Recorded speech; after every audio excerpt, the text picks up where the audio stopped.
É uma grande alegria estarmos aqui em São Carlos, entregando essa bela obra, a Casa da Agricultura reformada, agora também com a CAT, com a Defesa Agropecuária e com a Secretaria do Meio Ambiente.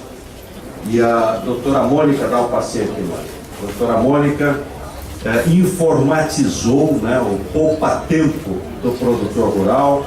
A gente pode fazer hoje tudo pela internet, guia de mobilização de animais, prestação de contas de vacinação, todas as informações através da internet, programa de seguro rural, programa de compra de trator e implementos. Quanto é os juros? Zero.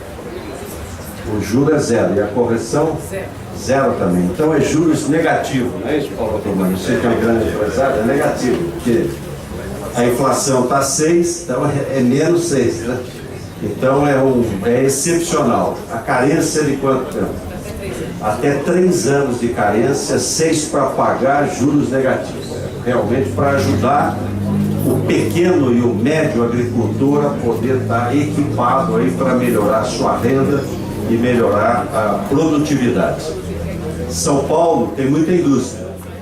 Nós somos o maior produtor do mundo de açúcar de álcool, o maior produtor do mundo de suco de laranja, o maior exportador do mundo de carne bovina, o maior produtor brasileiro de ovos, avicultura, o maior produtor brasileiro de borracha, o maior produtor brasileiro de flores, o maior produtor brasileiro de frutas, máquinas agrícolas, né? É impressionante a força do agronegócio de São Paulo. E ela complementa a indústria e os serviços. Essa é a vantagem do Brasil. Tem muitos países que têm uma agricultura competitiva, mas não tem indústria. Outros têm indústria avançada, mas não tem agricultura. Outros não têm serviço. O Brasil tem essa diversidade econômica maravilhosa. A mais eficiente agricultura dos trópicos, uma indústria de ponta e serviços também crescendo, né? Que é muito bom, porque gera bastante emprego. Então quero aqui agradecer a doutora Mônica Bergamaschi a sua dedicação e o seu trabalho na agricultura. Jornal DBC Web.